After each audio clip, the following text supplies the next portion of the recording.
Hello, Francesca here. I cannot believe, firstly, that we are on the last month of 2025.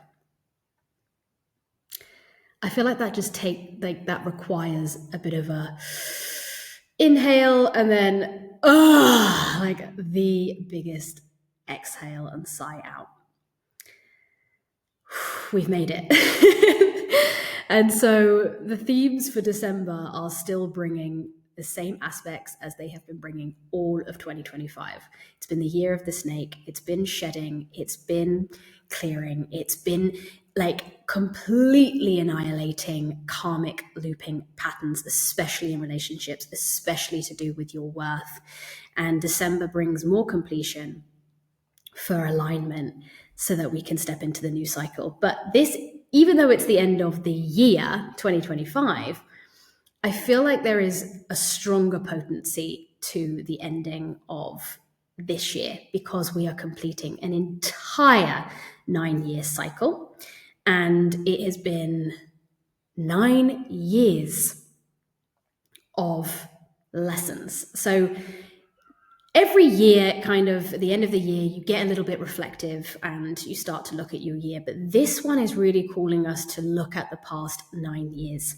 Because I don't know about you, but in the last 2-3 months of this year, I have had certain patterns reappearing, situations, people coming in to remind me of lessons that I had learned within these 9-year cycles. And it's almost been like they've come to meet me so that I can make a different choice. This year has been a huge lesson within detachment. And a funny story that happened to me recently was I left my laptop in Lisbon airport. And I only realized when I landed in London. I had no idea, completely forgot. And when I realized, I kind of had this like surprised moment, but I could feel my heart so strongly in that moment, and it kind of settled me, and it went, this is a lesson in detachment. And I didn't spiral, I didn't self-criticize, I didn't self-blame. I literally felt regulated, and I even questioned if it was avoidance at one point because I felt so calm, and that was very unusual for me because there have been points in my life where I for sure would have spiraled, where I would have thrown a full-on tantrum. But I listened to that very strong voice in the heart that knew, and I just took aligned action. I just took the action that was necessary. I prayed to the unseen Archangel Shamuel, who is the archangel of lost things, and then I just let it go. I let it go completely. Detached, I enjoyed my time in the UK, just continued with everything. 4 days later, the police still hadn't found the laptop. They sent me an email saying, yep, it's not found. So again, didn't spiral, just went and took the next aligned action of buying a new laptop. And then within the space of 5 hours of buying a new laptop, setting it up, I received another email to say, your laptop has been found and it is waiting for you in Lisbon airport. And I was flying home the next day. So I literally was picking it up the next day. And I had a little short window to go and return a laptop that I had just bought just before I took my flight. And that was the biggest lesson in detachment. But I moved from a very regulated place, and I didn't allow the circumstance or the situation to completely take over my entire emotional well-being and emotional charge as such. So that's what I'm talking about in terms of the last few months. Maybe you can resonate with this. Have things been happening that are really a blessing to see and show you your growth, or present you with a chance to make a different choice? As we approach Winter Solstice in the month of December, on December 21st, the solstice is the longest night, and it is the returning of the light. And I love the solstice. I love the solstices, the summer solstice and the winter solstice. So here it would be the winter solstice in the northern hemisphere. But the winter solstice, or solstices in general, how they differ from the equinoxes is that solstices bring a still point. Whereas I find equinoxes bring a major transformation and uproar. It's like that's fire, and solstices are more water, like a still, calm water in lake.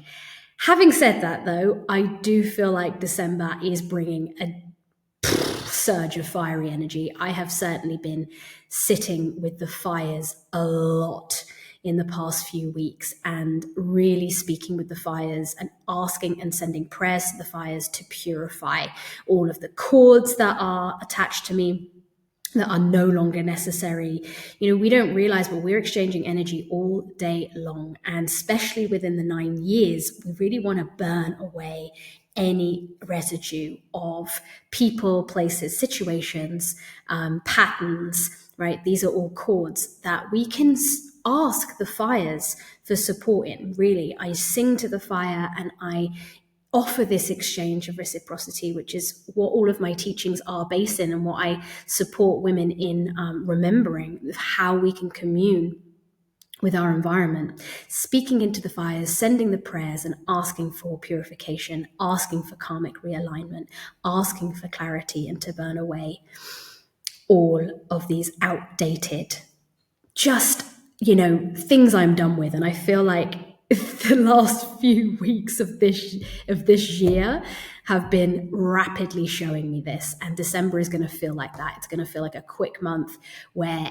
almost every realization and insight is going to come through, maybe even unfiltered, and it can feel quite emotionally intense. So just really tending to yourself as much as possible, really meeting your needs, because sometimes when so much can feel like insights coming in, you may have this like sense of urgency to go and fix something or to go and do something to create a change, but actually it's just wanting to reveal itself to you and asking you to hold it and ask for whatever is necessary in love, and to let it go, and perhaps even self-forgiveness as well. So maybe you can take a moment before the solstice, and I also have an amazing fire ritual that you can do, and I've popped it into the notes below in the blog. You can take a moment to really reflect on the past 9 years and look at your habits, patterns, relationships,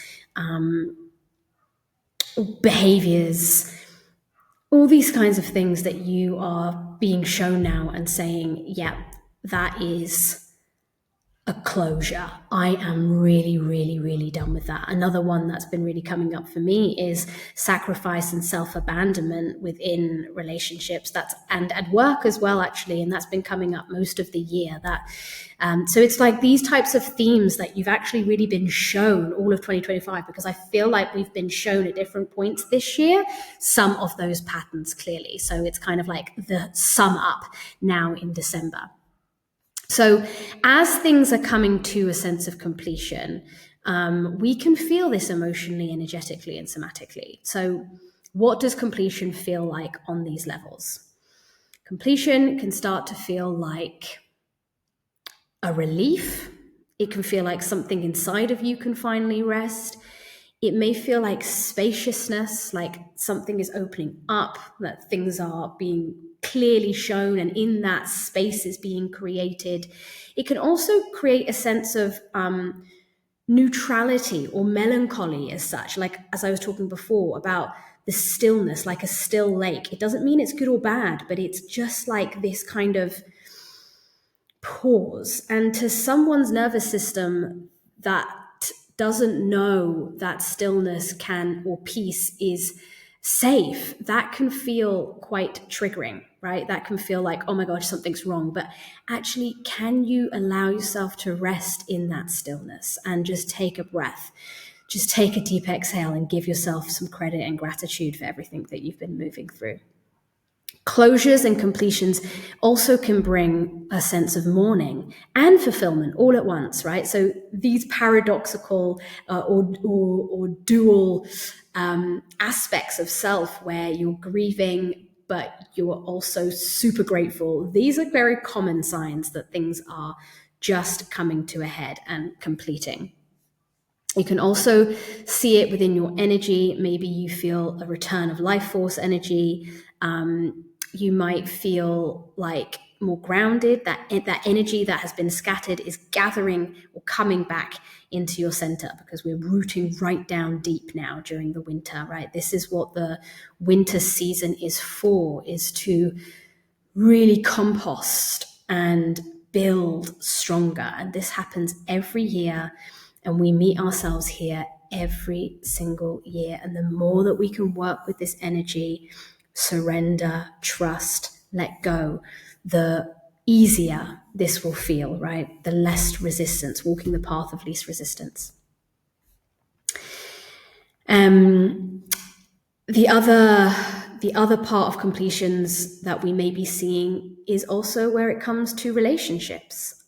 We may be seeing where we have to put a closure on certain relationships. We may be seeing more clarity on certain relationships in our lives, where people may be taking more than they are giving, right? Where relationships feel imbalanced.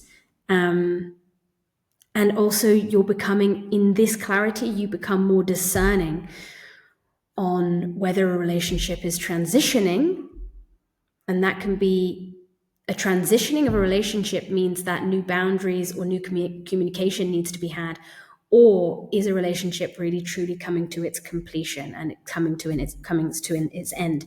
And just going back to the patterns part of this, because sometimes we are in connection with someone that it's not really about that person necessarily. It's about the pattern that that person is perpetuating within your life. So really looking at whether your communication style needs to shift or change to redirect that pattern, or whether you are completely done with that pattern altogether, which means having to also bring completion to relationships in your life that are perpetuating those patterns.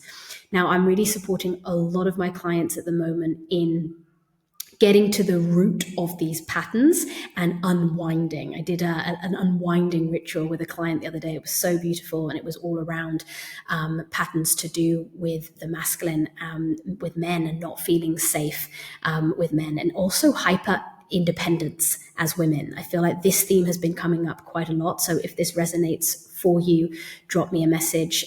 Offering these soul fuel sessions as one-offs before the end of the year to really bring in all of this unwinding, so we can become even more clearer vessels for what the new cycle is to bring us, because 2026 is a year. It's the year of the horse, and the vitality, the strength, the freedom that we are going to be blessed with in this abundance is ready for us. And so this last month of the year, particularly December and January, really is this focus on purifying and resetting.